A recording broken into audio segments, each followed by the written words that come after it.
Hi, startup enthusiasts and fellow entrepreneurs. Welcome to the Startup Show video podcasting, which is India's first podcasting series for founders and trailblazers across whole world on a mission to share their experience and learnings. So we are here to learn and new concepts of marketing, growth strategies, productivity hacks, and amazing creative startups.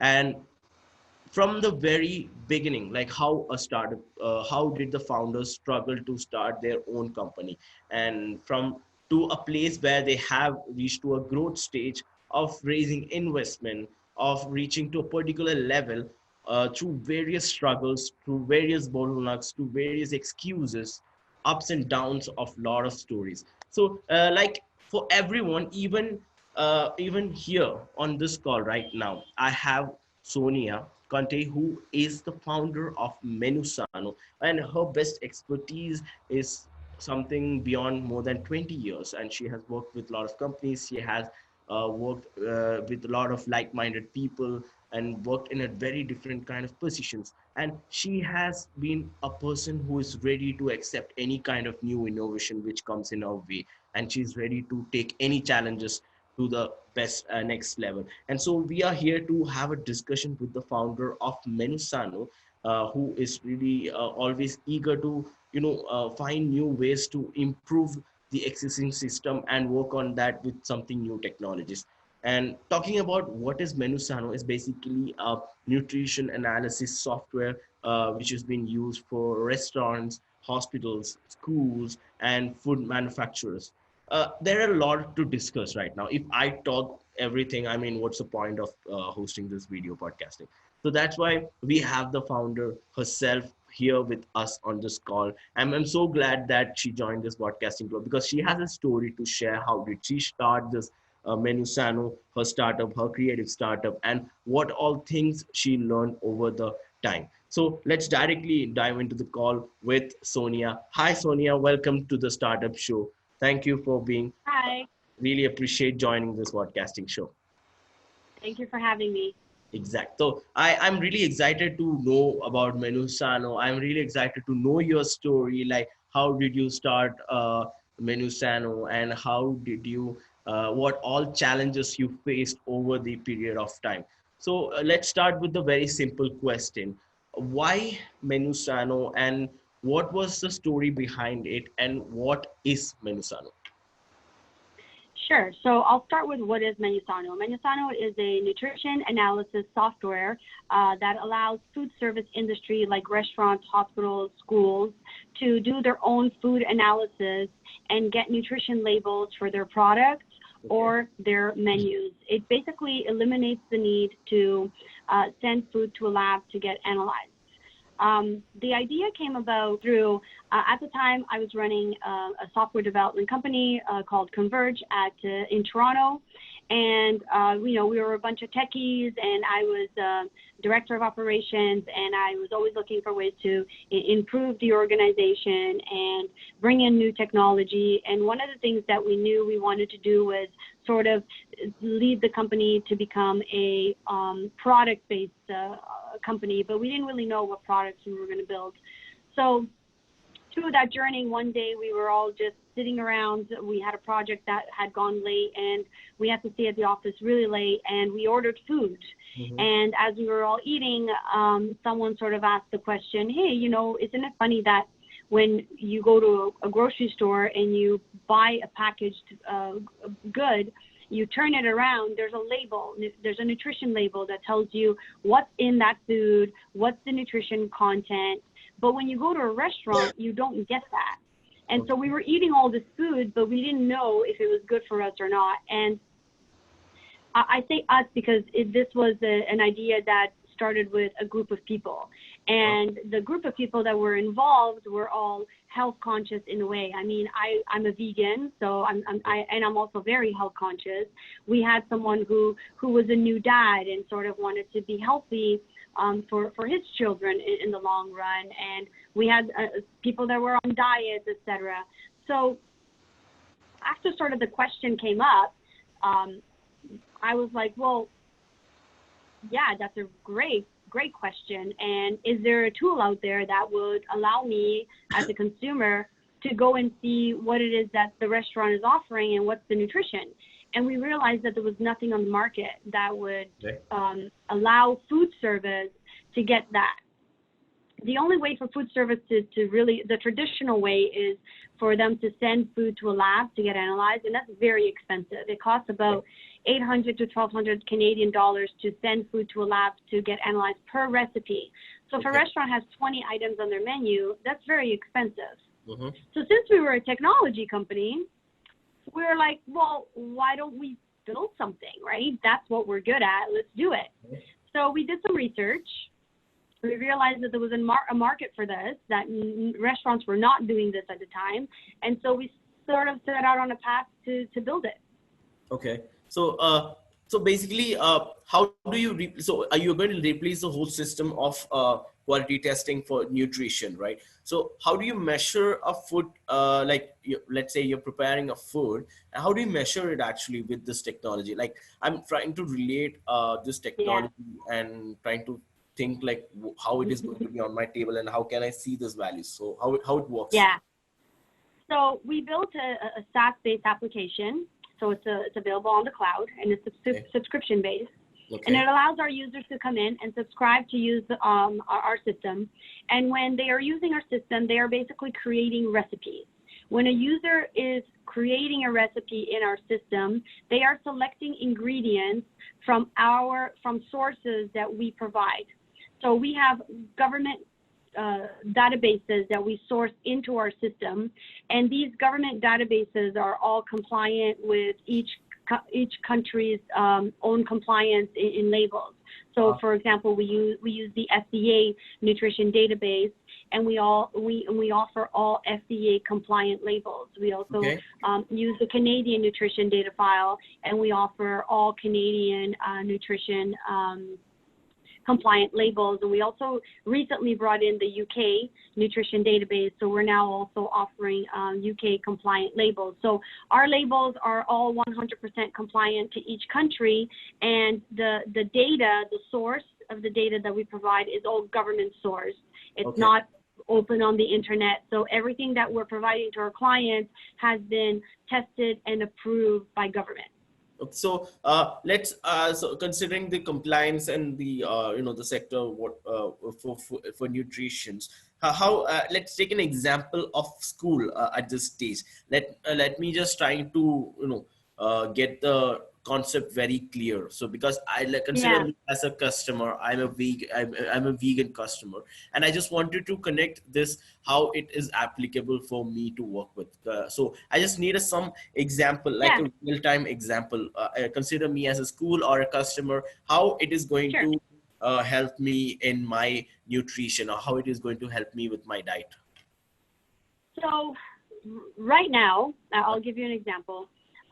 In Canada and the US, and now in Dubai, many countries are putting policies in place that are forcing food service industries to show calories on their menus of the food they are serving.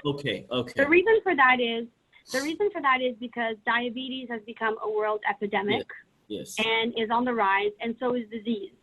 So governments are coming together and saying our healthcare bills are really high due to diabetes, cancer, etc. But what's causing these diseases, and can they be prevented? So in doing that research, a lot of governments came to the conclusion that, hey, you know what? You can't cure diabetes with diet, but you can control it. You can prevent disease with good diet. The problem with consumers is that the food industry is been running the same way for many, many years. You go to a restaurant, you trust that they're making good, delicious food for you. But food for us is something that we eat because we need it, number one, but because it's really yummy, right? We don't go to a restaurant necessarily and say, oh, I'm going to go there because I want something healthy. So traditionally, it's always been that way. Now that people are getting sicker and consumers are becoming more health conscious, people want healthy choices. So what MenuSano provides is we provide a tool to the restaurant owner or the chef or schools that allows them to, so on a restaurant, it allows the chef to make a meal and use MenuSano to tell him or her how healthy that meal is while they're creating it. Okay. If they are making a hamburger, for example, and if they enter that hamburger into MenuSano, and MenuSano tells them that that hamburger has 1,200 calories. Okay. Calories are made up of micronutrients, right? So 1,200 calories really doesn't mean anything. What matters is how much carbohydrates, fat, sodium, protein, sugar, etc. MenuSano allows the person who's creating the hamburger to see which ingredients they are using that are causing the calories to be so high, so that they can replace those ingredients and replace them with something healthier to bring down the calories.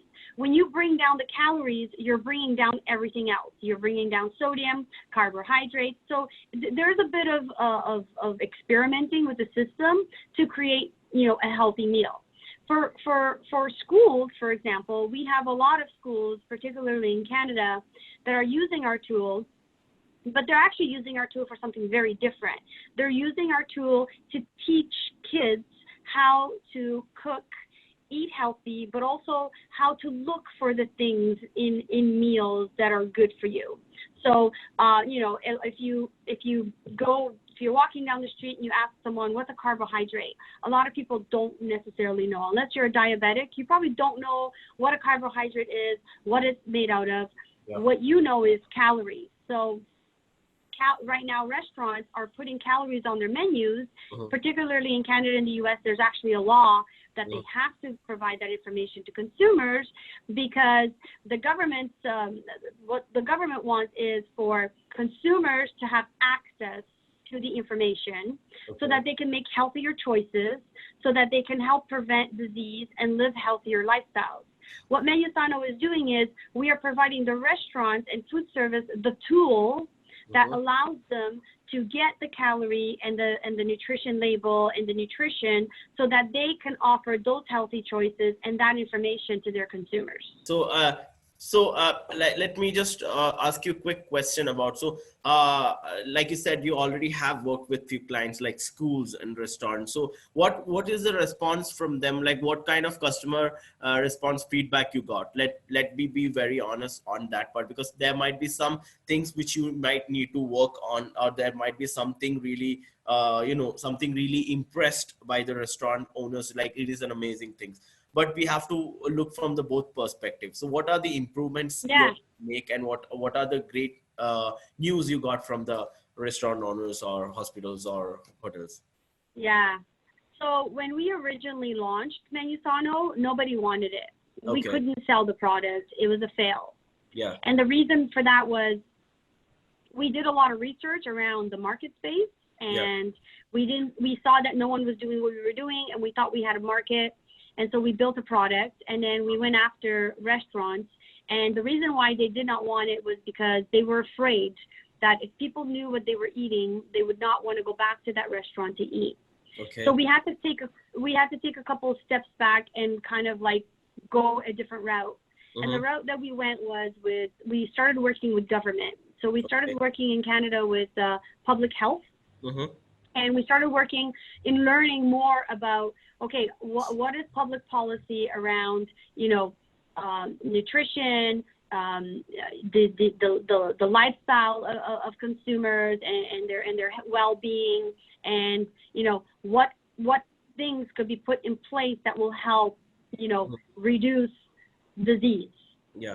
So we worked with public health on a pilot project called the Diner Savvy Project. And what that project allowed us to do was work with public health, schools, nutritionists, and restaurants to learn more about their pain points and learn more about if a system like this existed or there was policy in place, how could we help you get that information out to your consumers? So we spent about a year doing that with public health. And then we learned a lot from that, which we had not done upfront, which was we learned about what our potential client needs and wants were, and what it would take for them to sort of purchase the product, one of the things we didn't even consider was pricing. Like what are people willing to pay for this? We don't know. We kind of just put a price out there and hope people would buy it, right? That doesn't work. But pricing is that's always the a life big of a challenge. startup. Yeah, pricing is always a big challenge. It is, because you never know you never know the value and what people are willing to pay for it until you really learn about your client. Exactly. And don't get me wrong, it took us a couple of years to get there. Yes, and it got to the point where we actually had to shelf the project. Completely shelved it and sort of took the time to understand the market a little bit better. Fortunately for us, a lot of countries were struggling with the healthcare bill being too high. And so we started working with them to say, hey, you know what, why don't you let us help you? Here's a tool that can encourage food service to start providing that information and really start educating. This is a long process that's going to take a few years, because the average consumer doesn't really understand the full length of nutrition. Yes. But we thought a good way to start is calories. Everyone sort of understands calories. Calories is two basic things. Either they're too high or if they're too low. If they're high, they're probably not that good for you. If they're low, the lower they are, probably the better they are. So that's a good point to start.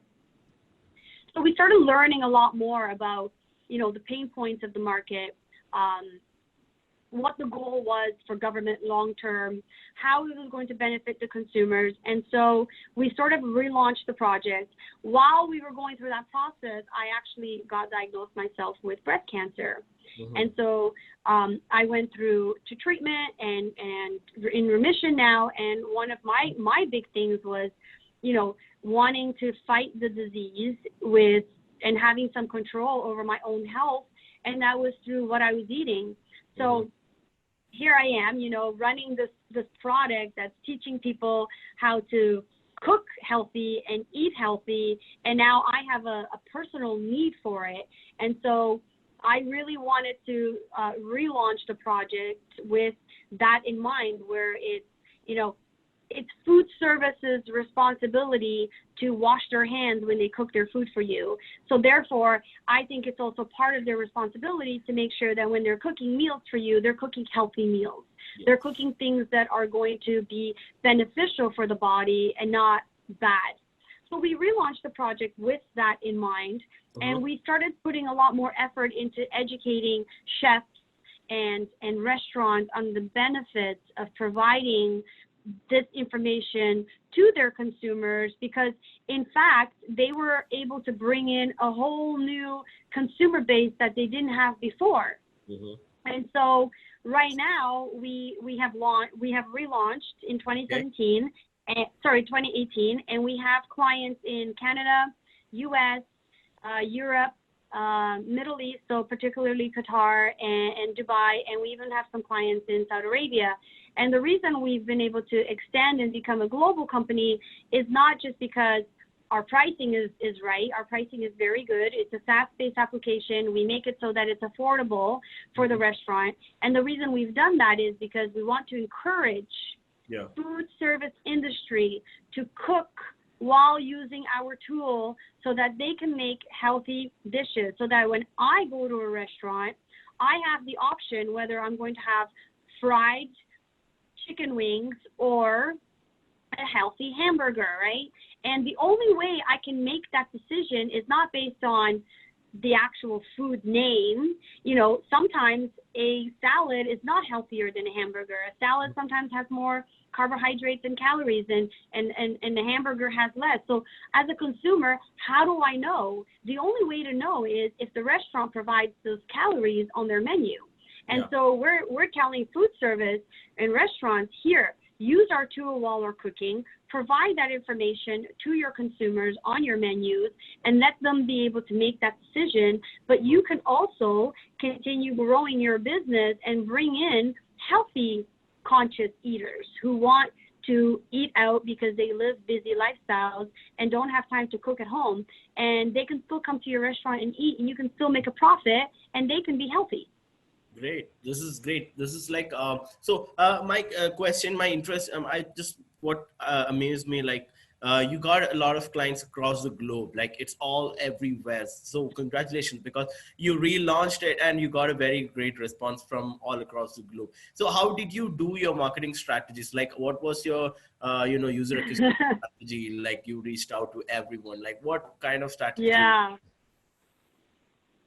So when we first started, we had a very traditional sales cycle, which was having a salesperson, Okay. hunting, going out, knocking on doors.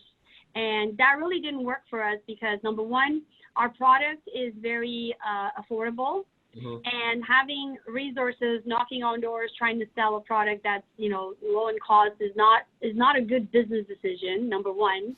And it was very time consuming. In order for us to meet our growth goals, Mhm. because we offer a tool that's inexpensive, we need numbers. We need lots of restaurants signing up, for example. And we were doing that with people knocking on doors, and that wasn't working for us. Mhm. So fast forward to about 2017, we completely changed our marketing strategy. And so we started focusing more on being a digital sales. So we got rid of salespeople and we completely focused everything on digital sales. So we started obviously with Google Ads and search engine optimization, making sure our website had everything that it needed. And then we also, aside from that, we started doing a lot of education pieces. So yes, we're offering a tool, but we also have to educate our clients around the benefits of not just using the tool, but the benefits of how they can market themselves as a healthy eating restaurant, and also how they can generate more revenue for their restaurant as a result. So we started focusing more on the benefits that the restaurants would have from using our tools, and we started a marketing campaign around that. We also started a marketing campaign around the actual tool, how it replaces a lab.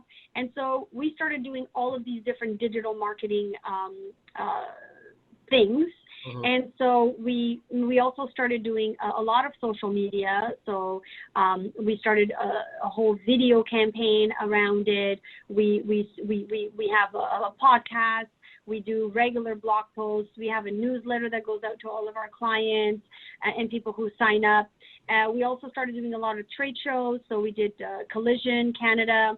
We did the Web Summit last year in Lisbon. We do a lot of the food service industry events where we will sponsor an event. We will go to all of these events. We do a lot of trade shows, but all around not having an actual person having to sell the application, but bringing clients to us and having them go through a digital way of signing up for the tool. We offer a free trial to encourage users to sort of feel try it and get a feel of how it works. And then once they're done with that trial, sometimes they don't even wait until the end of the trial. They'll just sign up immediately. And so, fast forward to 2019 was our best year ever. We dramatically grew the company. We have clients all over the world. We've now extended into all kinds of different types of diets. We offer, it's a part of, as a startup, I just want to backtrack a little bit before I make my comment. As a startup, one of the most important things you can do is continue to learn. You never know everything. Just because you may reach a certain amount of success with your startup doesn't mean that it's always going to go that way. There could be a time when it all comes crashing down and you have to be prepared for those things. So continuous learning about your market, your client, the consumer, education, the industry is fatal to what we do on a regular basis because food is always changing. The market's always changing. Right now, everyone's health conscious, but will that be the case tomorrow? We don't know what's going to happen. So we always have to keep learning. And so one of the things that we've learned is, diet.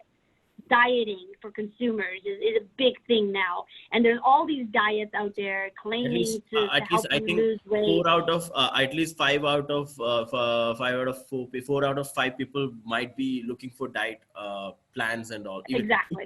including me. I'm also a person who just looks for dieting. So that's another whole new Right. story. So, but I just wanted to understand, Sonia, like what would be the best marketing strategy that worked for you out of all this, and what was the biggest fail marketing strategy for you?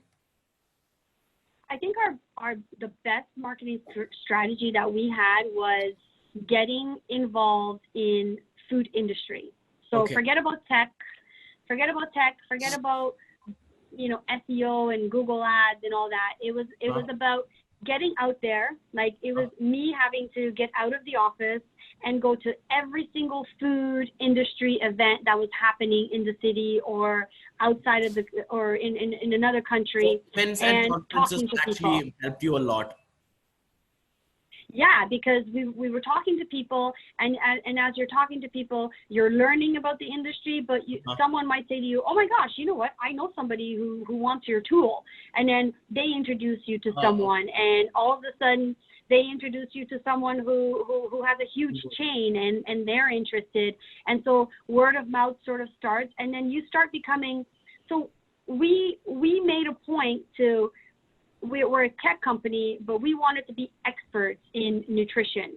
That's why in our logo, when you see MenuSano, it says nutrition tech. We wanted to be the go-to in the market when it comes to nutrition technology. And so we spent a lot of our marketing efforts in establishing ourselves as experts in that industry. It took a lot of education on our end and participation, but that was our biggest success with marketing. It was getting out there and establishing ourselves as experts in nutrition tech. It's something I would really be very impressed with, because this is what we call creativity or innovation.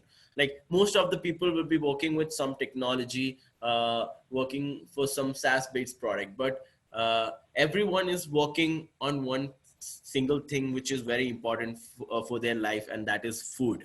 So focusing that and focusing on the nutrition and the calorie which makes them to work is something really great. And focusing that niche, such an amazing market, there is a very big opportunity for, like you said, these days most people are very much concerned about diets, more concerned about the calories. So there will be a time, I mean, in the coming years, there will be a time where you can see a menu and you can see the calorie at the side of the dish, and it's MenuSano. So That's it's already available in Canada and the US. exactly. So that's going to expand. See, you're not going to stop there, right? You're going to be across the whole world. So this is just a start. Yeah. So this is really interesting, because I see in India we have never heard about those things, but maybe sooner or later MenuSano will be also in India. Yes, MenuSano I will be hope so. in India. So, because most of the people are really concerned about their diets, and they are really concerned, and they don't find, because we have a lot of restaurants that provide healthy food, but they also doesn't provide you how much calorie, just a rough number calorie, which people just believe and buy it. But it's very hard to figure out how much calorie it is.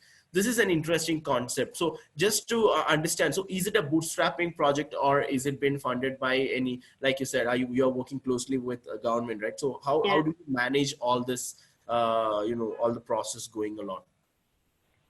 So it started as a bootstrapping project.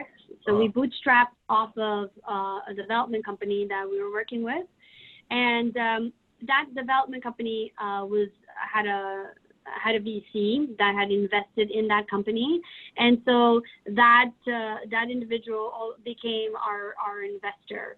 So we do have one investor that we have brought on. We haven't brought on anymore. We still use mostly bootstrapping.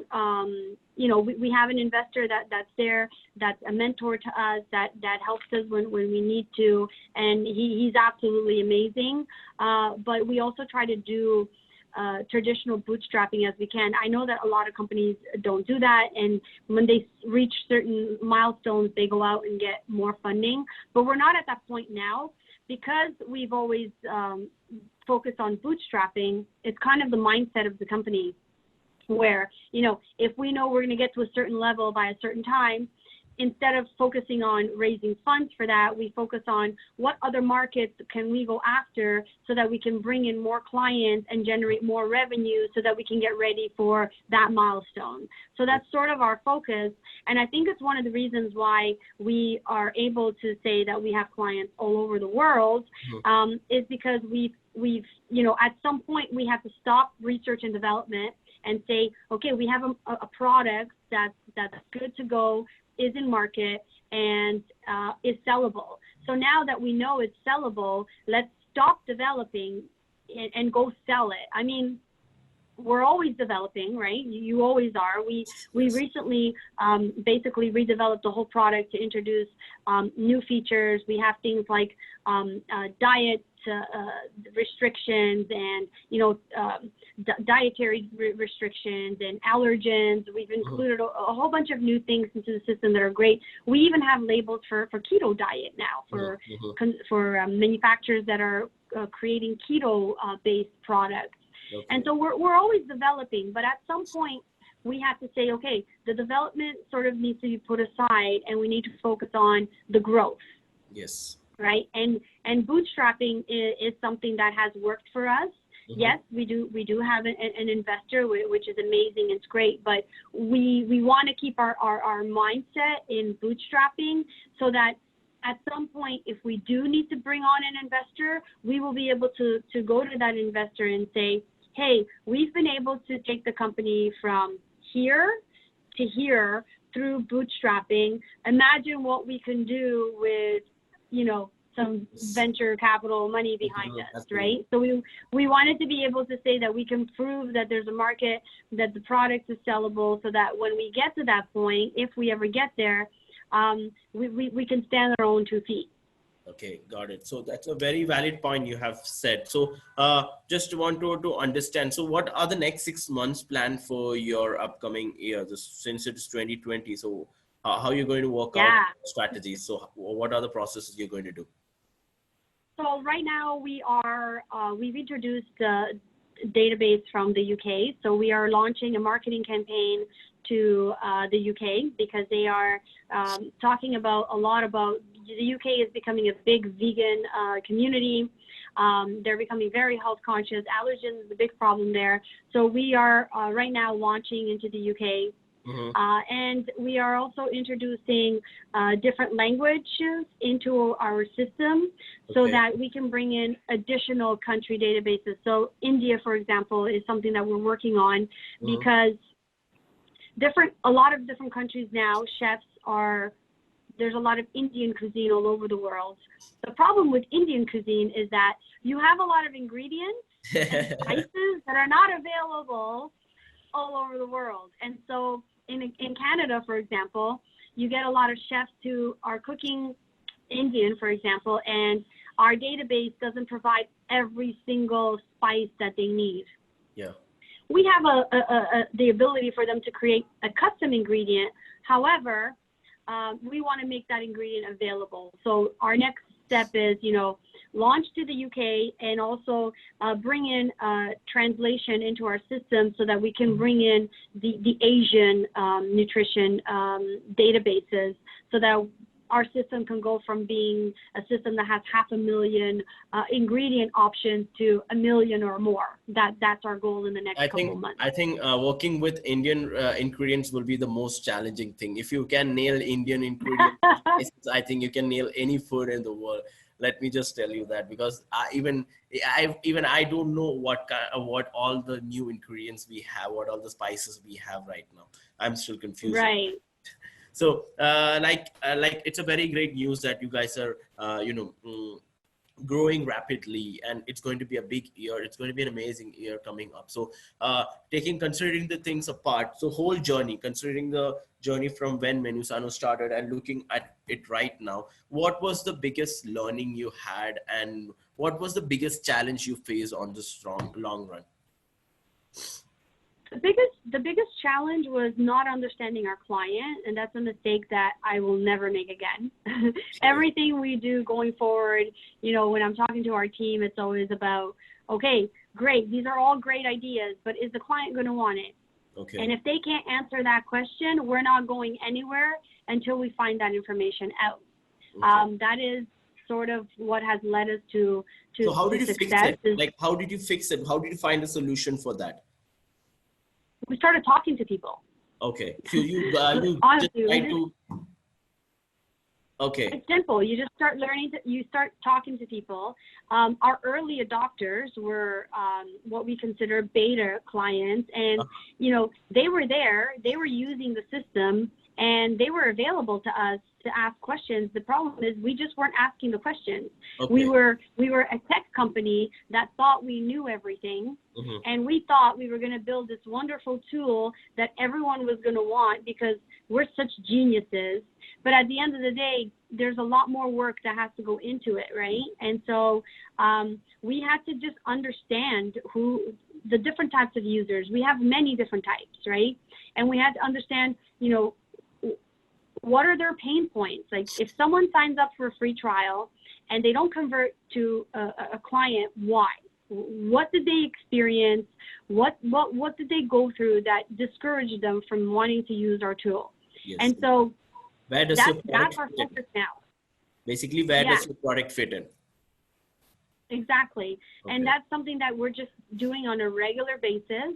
And, every time, and don't get me wrong, my team hates me for this, but every time I get a phone call from a potential client who is using our trial and they have questions or they're stuck, I will go to my team and I'll say, okay, I just got a call from this client and they were trying to do this, but they didn't know how. How can we improve the system to make it easier so that they can use it? And so we're constantly changing the system to make it easier for the user. And that's all based on understanding the user. Yes. Our clients are not tech savvy people. They are very, very smart individuals who are amazing chefs and can put together an amazing, a great looking dish for you, or they're individuals who know how to run successful restaurants. They don't have time to be in front of a computer trying to figure out how to use your software. So that continuous improvement in understanding our client and also improving the system to make it easier for them to use is something that I think has led us to where we are today. Great. This is really amazing. I just really loved, and there are a lot of many new changes and updates are going to come from MenuSano in this coming year. And we will be also very happy to we come back again with another story. Like we never know, after 6 months MenuSano will be in India as well, so that will be an entirely new different story. So I'm really happy. Sonia, that was really nice, having this conversation discussing about MenuSano, and there are a lot of I wanted to discuss, but since we have a very a limited time period, this story never ends. I know I don't want to stop it. I just want to keep on talking it, but you're making my job very harder of getting these things in. So that being said, this is really amazing that you joined the show for us, sharing the experience of MenuSano, and we will be looking forward for more stories from your end as well. So guys, everyone, so this is Sonia, who is the founder and CEO of MenuSano, sharing her experience of her startup. Like she said, like there are a lot of struggles. It's not never easy when you start a startup, and you have to just see your ups and downs. Like she said, working with customers, understanding their requirements was a big priority for them, and that was the biggest challenge they faced, and they fixed it by getting more feedbacks, getting more user experience, understanding how the product fits in, and how to put the pricing plans and execute the process. So shortly, in a very brief idea, they just nailed everything and they are just moving ahead. So this is the story. Like, you have to work with your clients very closely to understand what challenges they are facing. Tell me if I'm wrong, Sonia. I think we are on the same page on this, right? Yeah, absolutely. I mean, that is key. Exactly. So, and always never stop, even if you're are a bootstrapping project or anything, keep on working till you find find the problem of what a customer is facing and work towards that. Then only you will reach to a goal, or then you will reach to a certain level that yes, my product is the right stage at right now, and I'm going to be able to sell it very easily. So this was amazing experience with Sonia. Thank you so much for joining this podcasting show. Like I always say, I love to hear more stories from a lot of founders, and this was one of the best among it. So thank you for sharing your story. Thank you. So Thank that you for being having me. definitely, it's my pleasure to host, and it's my honor to host this show at this moment. And I'm taking this moment of happiness that I'm going to be very happy about hearing an experience about there it might this might be a very small thing. Nutrition might be a small thing for a lot of people, but there are a lot of big things you can do with just a small creative innovation which you have made, which has going to spread across the whole world. Because like you said, people mind is changing towards how to be fit, how to be focusing more to diet. So this is one of the great Yeah. ideas I believe is going to see a lot of stars, a lot of going to it's going to grow eventually. So that being said, please stay tuned to more stories, to more updates. I will leave all the links to the description below. MenuSano's I'll also send you I can also share the LinkedIn profile for Sonia, so that you can reach out to her, ask her anything related to food manufacturing, or anything related to nutrition. She might also consult for nutritions, I believe. So let's talk about. She can give you some dieting plans. So that was really great having you on the show. Thank you so much for joining this podcasting show. So we'll meet Thank you next you. time with more stories to come. Stay tuned for more updates. Bye bye. Take care. Bye.